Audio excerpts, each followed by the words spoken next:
Beta.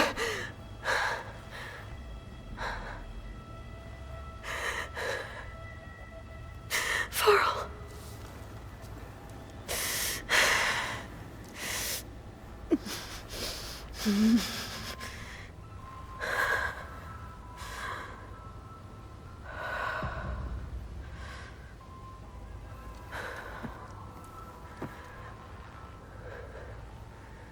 Where am I?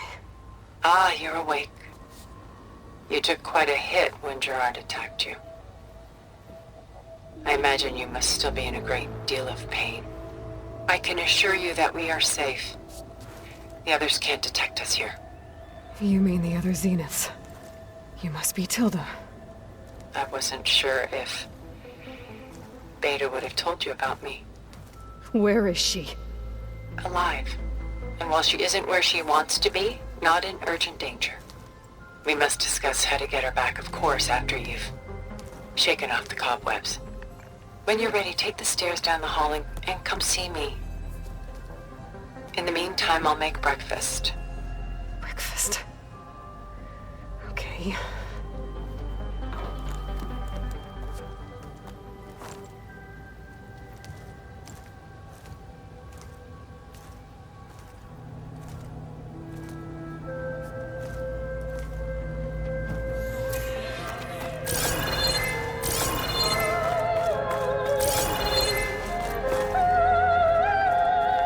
What is this? Just a few favorites from my collection. Rescued and stored here just before I went off-world. Take a look, if you like. I'm curious to hear your impressions. My friend is dead. Beta and Gaia are gone, and you want me to look at old paintings? Don't be so quick to dismiss the comfort we can find in art, or the insight we might gain.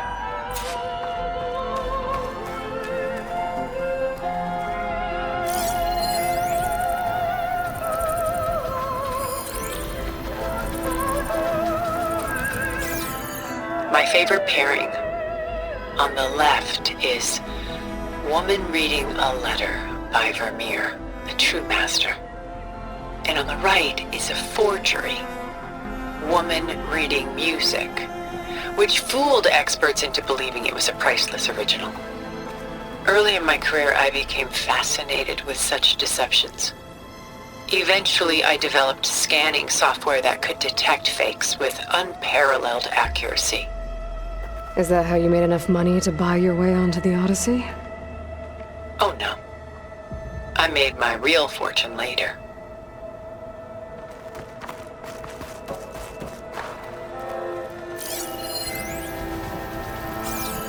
Selene and Endymion. She's the goddess of the moon, whereas he's a simple shepherd. Beside her is the god of love, Cupid. So she's sneaking up on him? More like visiting him in secret. The torch that Cupid bears represents Selene's undying infatuation with him. Though the two must remain apart, her love will forever burn.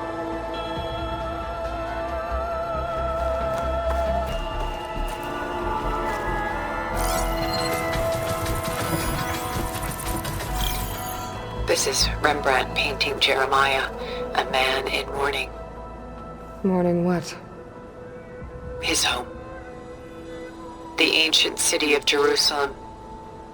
He foresaw its impending doom, but could do nothing to prevent it. So instead, he saved its treasures from destruction, just as I saved these works. You could say we're kindred spirits.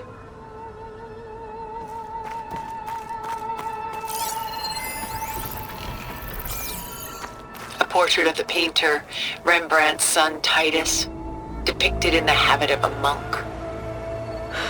I don't get it. Why would someone like you, with infinite resources, care about this painting of a boy in a hood? It's not the image itself, but the feeling it conveys. The face is bright and defined, but his eyes are downcast, heavy with misfortune. And the background seems to swallow all light. The painting is infused with a sense of loss. I guess I understand how the painter feels.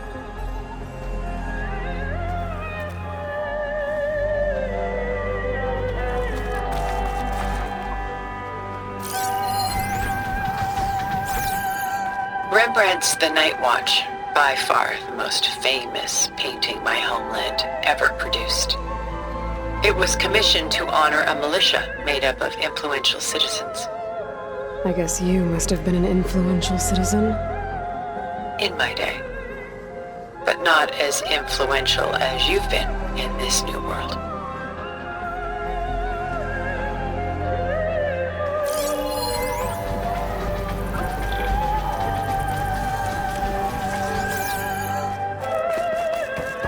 The Gust by Willem van de Velde, the most famous of his many maritime paintings. A ship crossing into the unknown.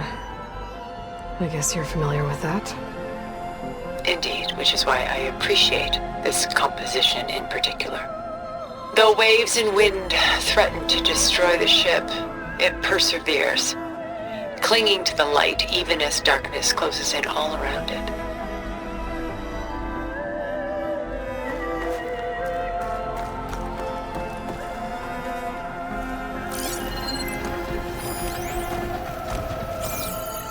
Stunning, isn't it?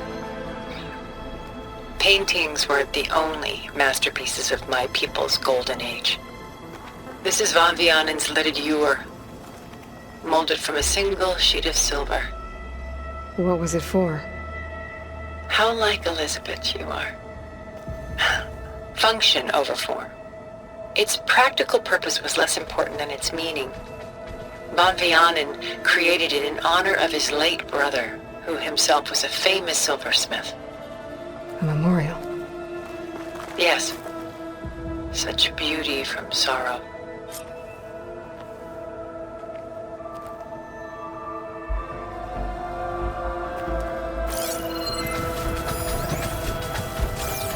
A lot of weight on his shoulders.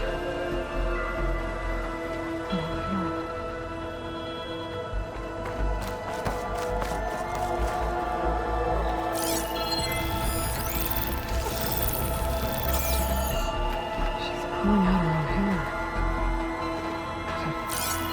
Madness and strength?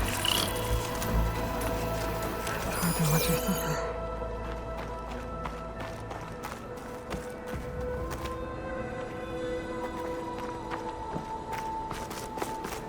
Done so soon? I've got more important things to worry about. We both do. There is much we are trying to save. Not the least of which is in that vault. There's nothing wrong with savoring such treasures for a moment more. Or come upstairs and we'll get down to business. Your choice.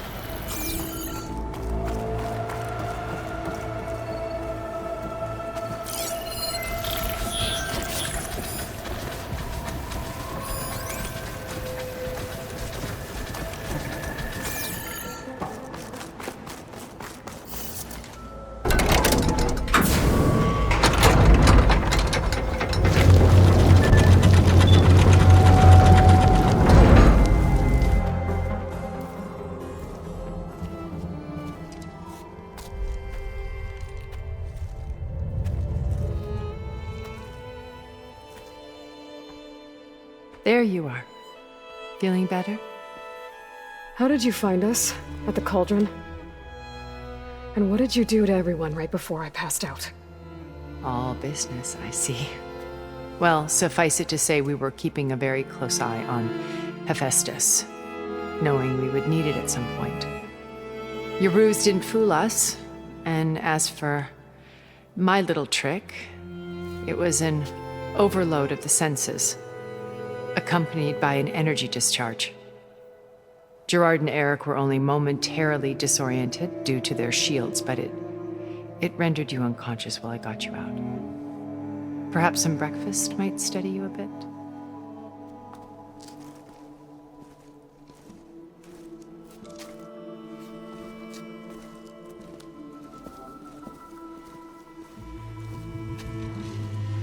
This was your house. The one you recreated for Beta, in the data channel you shared. How perceptive of you. Please, this way. After everything your people have done, you think I'm just gonna sit down and have a chat with you? They're not my people. They never were, and especially not now. You shot off into space with them, and lived with them for 1,000 years before coming back. So what made you suddenly turn on them? Quite simply, this. My old focus. You repaired it? But that means you've seen Incredible things. What you've accomplished in 2 decades of life.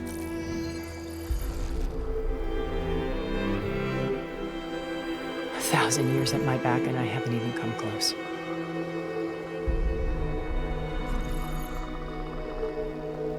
I'm sorry if I invaded your privacy, but I had to. In order to understand. To be enlightened. You truly are Elizabeth's blood. With her drive, her sense of mission, her integrity. Watching all this shamed me for the company that I've kept. Having seen it, all I want is to help you. even if it means stopping your friends? Especially so. Please, sit down.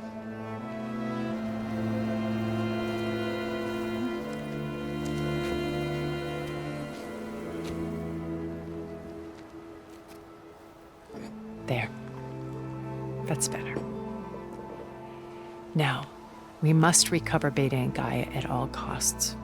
By now, you must know that Gerard intends to use Gaia to reboot the Earth's biosphere. Remaking this world to specifications that would only suit us immortals. This process will kill every living thing on the planet. He calls it a clean install. Not if I stop him first. Not if we do. And once he and the others are gone, we can work together to fulfill Elizabeth's dream. I'm sure Beta told you that there's a build of the Apollo database on board our ship. A complete collection of human knowledge. With that and Gaia, we could do everything Elizabeth wanted. Heal the biosphere, educate the people of this world, uplift them. Create the world she imagined. Let's not get ahead of ourselves. From what I've seen, your friends are invincible. I do wish you would stop calling them my friends. And they're not invincible. In fact, a friend of yours has found a way to defeat them. Silence. Oh, he's been a busy bee, building an army powerful enough to crash through Gerard's precious base. Regala and her rebels. Even now, she's preparing a final march on the Tenakth capital. When she wins, she'll have the entire tribe under her control. Hundreds of warriors and machines to throw at the base. She's been duped. They'll all perish, of course. But it should be enough to break Gerard's defenses and allow Silence to kill him. Along with all the others.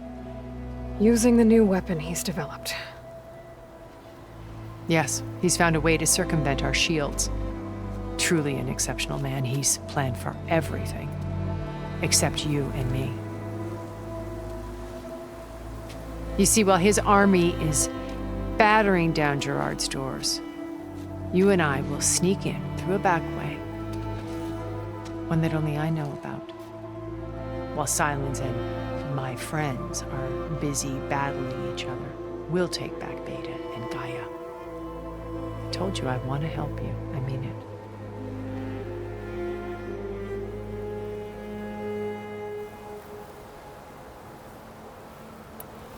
My old focus. How did you find it, let alone repair it? When we encountered you at the Hades Proving Lab, Gerard saw you as a redundancy. I knew better. You were a revelation. After your dramatic escape, bravo, by the way. Gerard and Eric assumed you were dead and gave up the hunt. I wasn't so sure. When the others were busy, I returned to the lab and searched for any trace of you. That's when I found this little treasure. Not easy to repair, but certainly worth the effort. As I watched your life unfold, you were like a splash of color on a worn canvas. What Liz was, and more. Did you show it to the others? Of course not. It was your actions that inspired me to defy them. It's worth noting that if I hadn't found it and watched its contents, I wouldn't have known to save you at the cauldron. You'd be dead. So I should be grateful? If you like.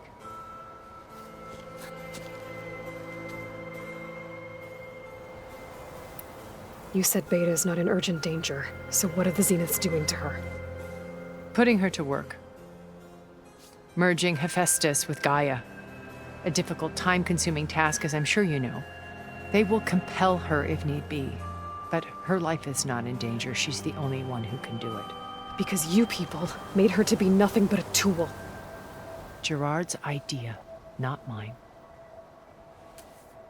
They always viewed me with suspicion when I attempted any form of kindness towards her.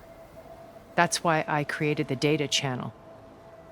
A virtual place where we could speak in peace.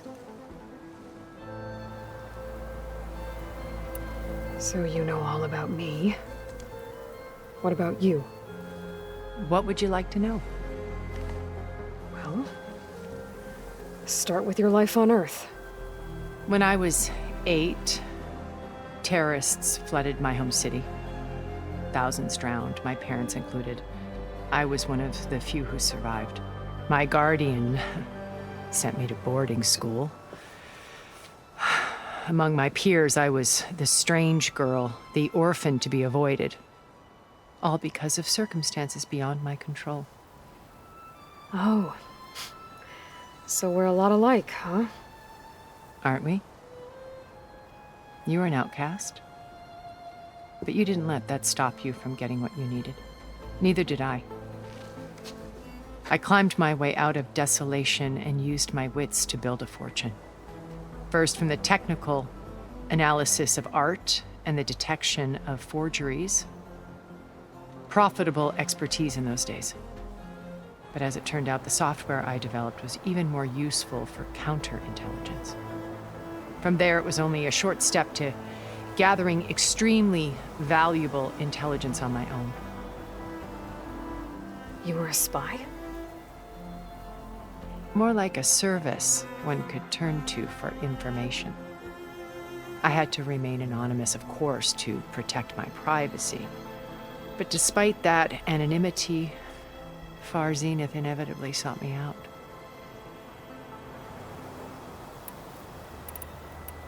What happened when Far Zenith approached you?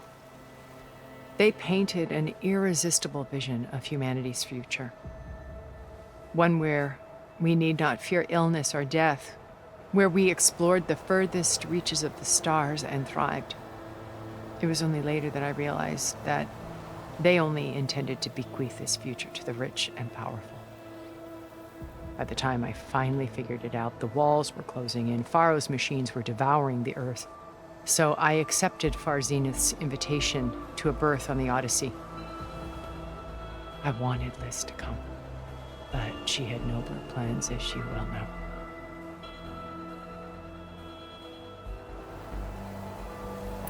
So you didn't know the other Zeniths were monsters until it was too late?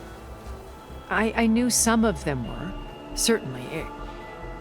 It wasn't until we were off-planet that I understood the true scope of their greed. I was grateful to simply be alive, but the others became obsessed with a kind of effortless immortality. They built a colony where machines serviced their every need, where any memory or fantasy could be endlessly savored in virtual reality. It wasn't life. It was stultifying, a pampered dream state. As the decades passed, I withdrew more and more, alone yet again. but this time with eons to consider my mistakes. Now finally, having met you, I feel like I have a second chance. To do what? Help you, of course. To fulfill Liz's dream, which isn't so different from Far Zenith's original vision. A better future for humanity. So this channel you shared with Beta, none of the other Zeniths ever found out about it. Gerard believes he's the most cunning of all of us. Even after 1,000 years, he still can't imagine that I would outwit him. The channel allowed me to interact with Beta away from their mistrustful eyes. It offered us a chance to be ourselves. Until you cut off all contact. Yes, though it pained me. I was worried that our meetings would do her more harm than good. Well, she felt like you tossed her aside. I was afraid the others would find out and punish her. She may not have had the comforts of friendship anymore, but at least I ensured she was safe. I know it seems harsh, but you must believe that her well-being has always been paramount to me. Why did you make the data channel look like this place? I built this house as a shelter to weather any storm. A safe place. Not just for me, but for the art stored below. Cultural artifacts of incalculable value. Truly some of the greatest achievements of human civilization. And you wanted Beta to see them? Yes. Her upbringing was so cold and technical. I thought if she could experience Vermeer and Rembrandt, it would bring something else into her life. A heritage every bit as valuable as the scientific and technical data being drummed into her. I'm sorry I had to cut off contact, but I'll never regret sharing this house with her. She needed its shelter even more than I did. Beta told me your colony was destroyed. That you came back to Earth because you had nowhere else to go. It's true. After we reached our destination, a planet in the Sirius star system, we spent decades building a new home. The physical constraints of Earth, the boundaries of mortality, gone. To think of what we could have done with it. It might have been a utopia. Instead, we stagnated, absorbed in effortless comforts and virtual realities. It took a cataclysm to finally yank us out of our stupor. What happened? A massive geological event. We knew of instabilities in the planet core, but we underestimated them. By the time the collapse was upon us, it was too late to stop it. Only a few of us made it to the ship in time. We set course for Earth, the only safe harbor left to us. Which you decided to make unsafe for anyone else. Not me. Gerard. He believes it's better to wipe the canvas clean than work around the smudges. No more primitive tribes, no more combat machines, only a blank slate to do with as he pleases. But we will stop him. All we have to do is get into that base. What exactly is your plan to sneak into the Zenith base? We will make use of a lesson I learned from an early age. Always know your exits.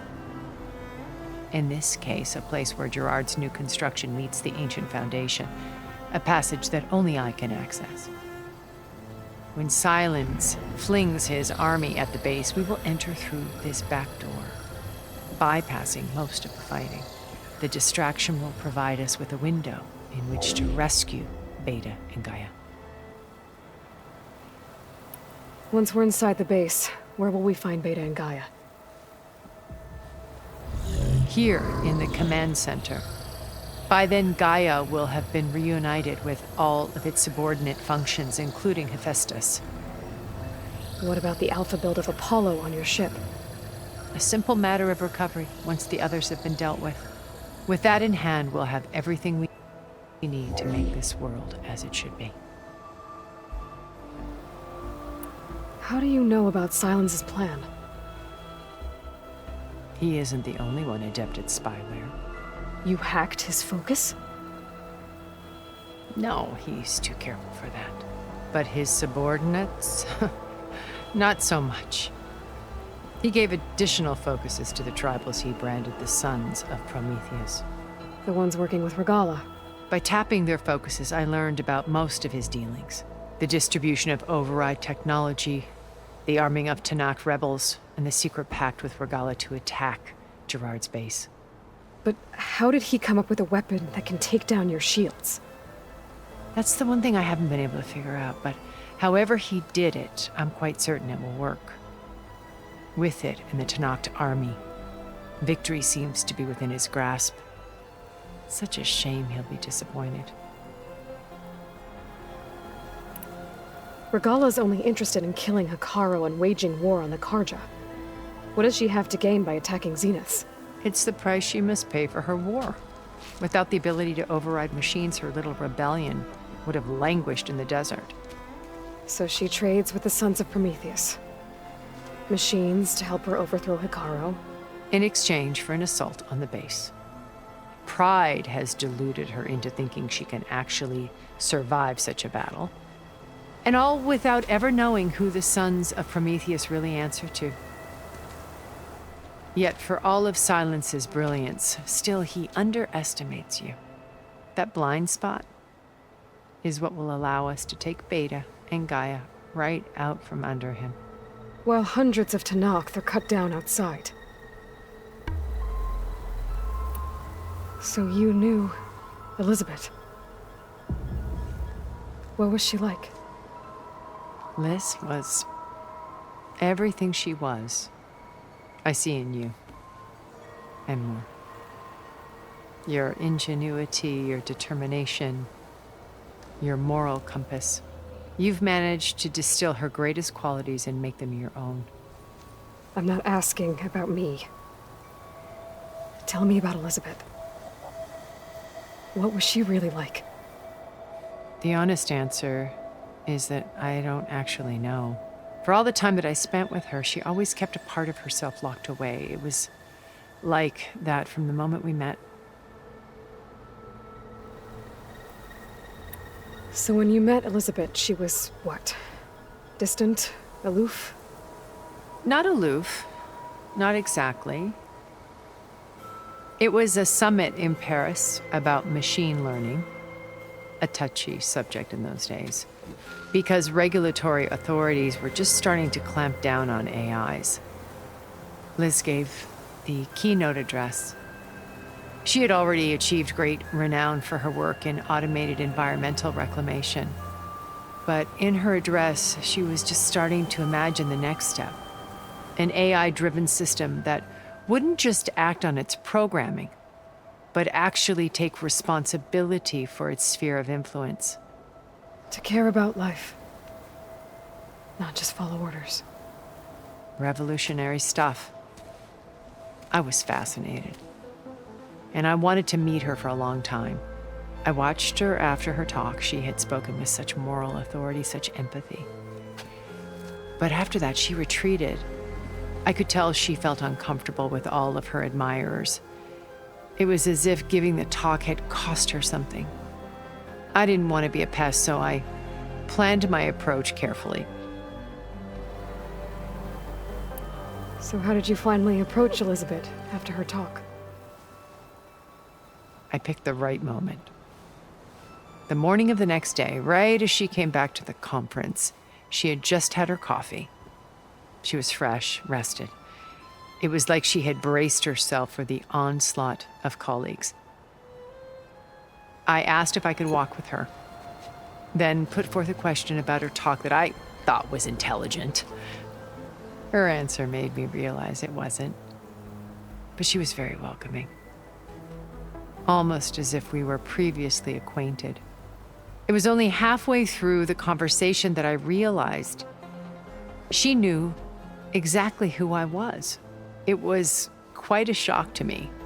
My business was trafficking in secrets, and I took great pains to protect my anonymity. So that was Liz, perpetually one step ahead. I came to view our meeting as a metaphor for our friendship. She always seemed to know me far better than I knew her. I guess I know the feeling.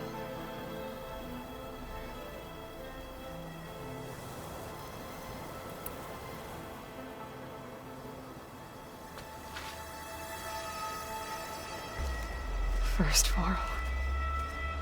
Now Hikaru and the Tenakth. Your plan would wipe out an entire tribe.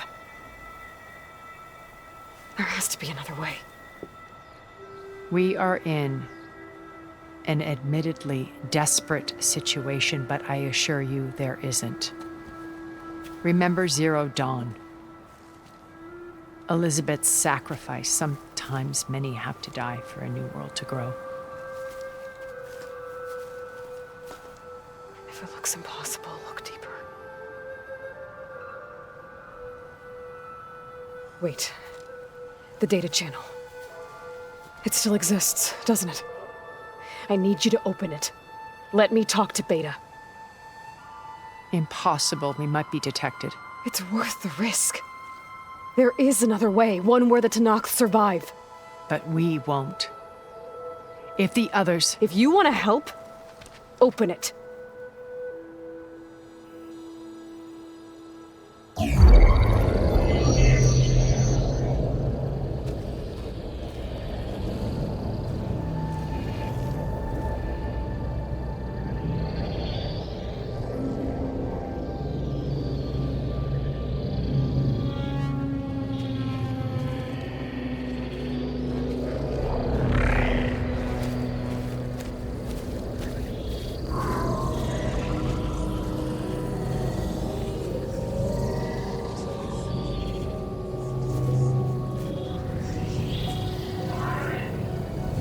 What are they doing to her?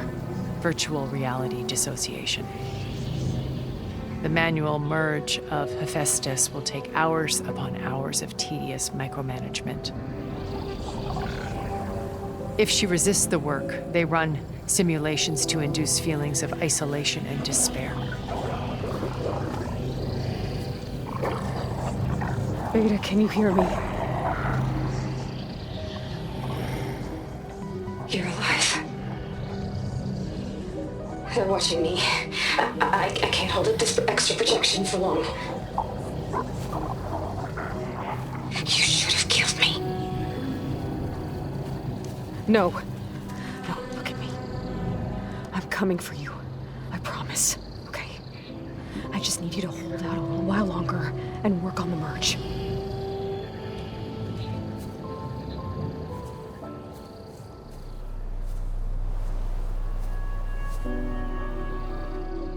I think it can be done.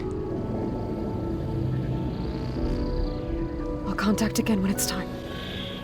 Can you hold on? As long as I know you're coming for me, I can endure anything.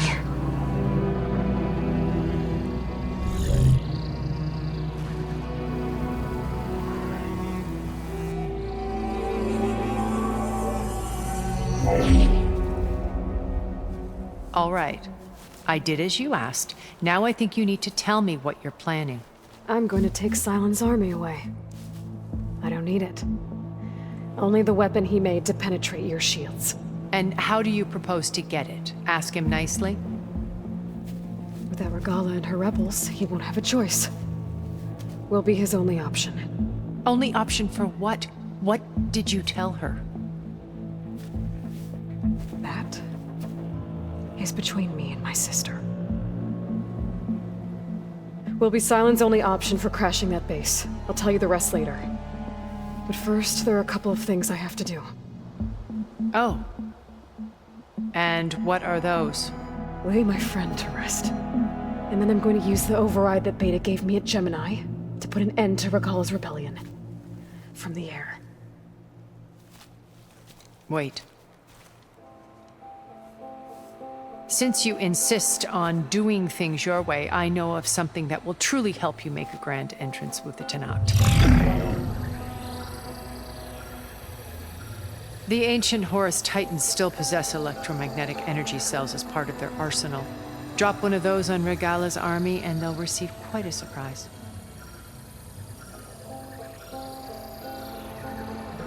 So go, do what you must. I'll come to your base if you manage to bring silence to the table.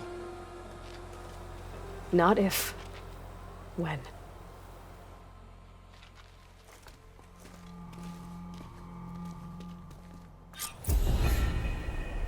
Erend, are you there?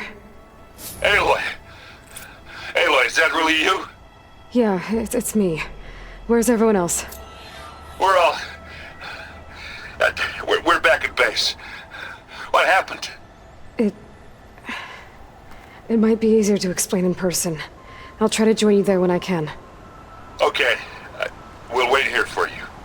It's good to hear your voice, Aloy.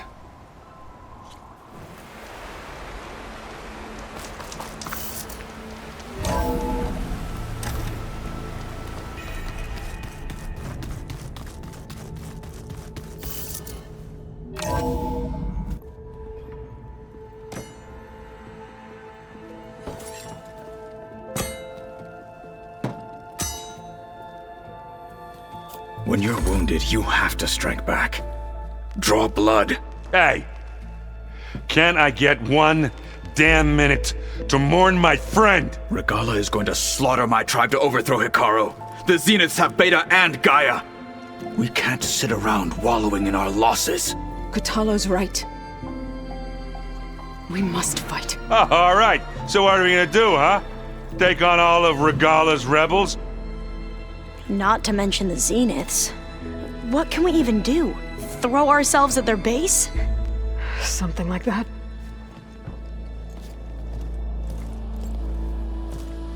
So...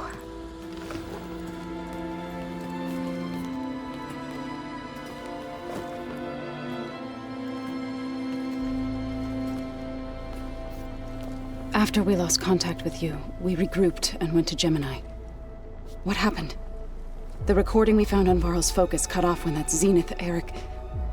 The Zeniths were tracking Hephaestus. When Gaia trapped it in Gemini, they knew where we were. After Varl tried to stop them. They took Beta and Gaia. I only survived because one of the Zeniths turned against the others to save me. One of them? Well... at least we didn't lose you too. So what do we do now? We're going to defeat the Zeniths. And get Beta and Gaia back. But first, we're going to stop Regala. How? Back in Gemini, Beta gave me a gift. There's something I need to do first to make it work, but it could put an end to the bloodshed. Word is, Regala's readying her army for an all-out assault on the Grove. I need to be there. I know. Go. Stand with Hikaru. And keep an eye on the sky. Strike true as the 10.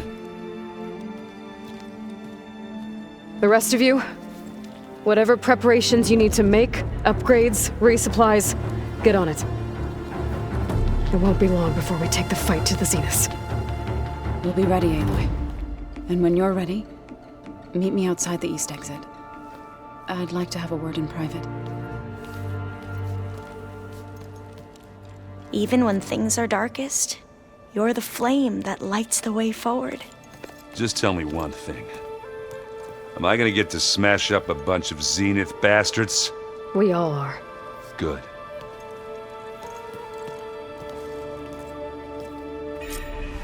Before I do anything else, I should check on Zoe. It sounded important.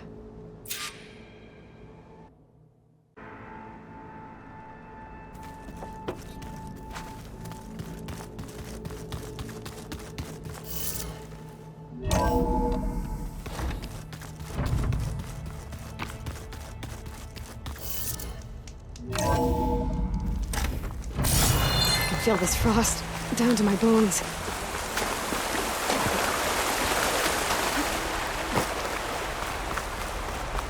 Over here, Aloy.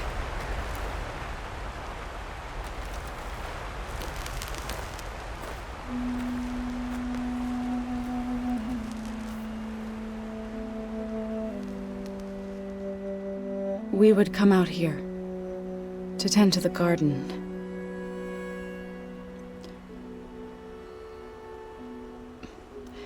Sometimes I needed fresh air.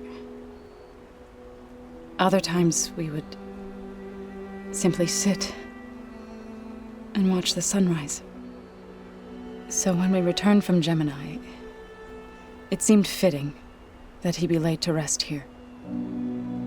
Now he can always look out at Plain Song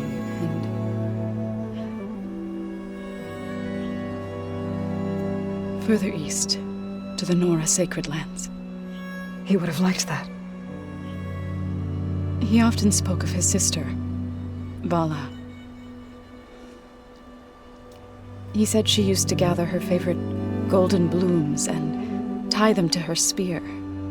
Their mother called it useless, but Vala was stubborn. Yeah, she seemed like that. It wasn't easy. But I tracked down the flower. Gathered its seeds.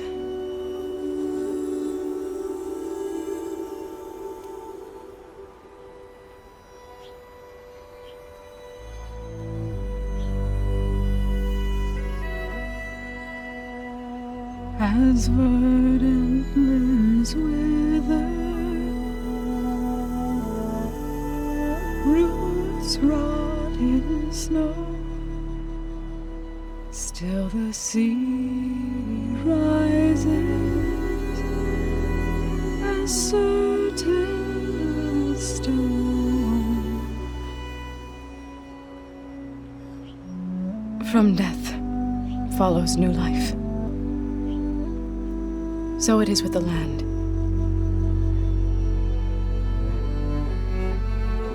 And so it is with us. I'm with child, Aloy. I was going to tell him when he got back from Gemini. Instead, one day, I'll bring our child here. We'll sit among the blooms and watch the sunrise. I never got to tell him. To thank him. For saving my life, sure, but also for not giving up on me. He always knew.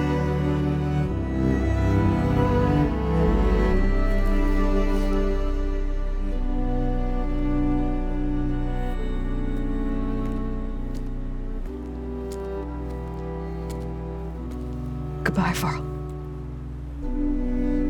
I promise to look after them.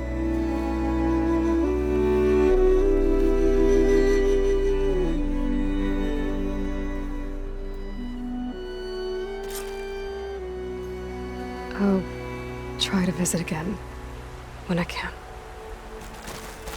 But for now, I need to go to the fabrication terminal to install the new override on my spear. Then I'll use it on a sunwing and get ready for an entrance Regala will never forget.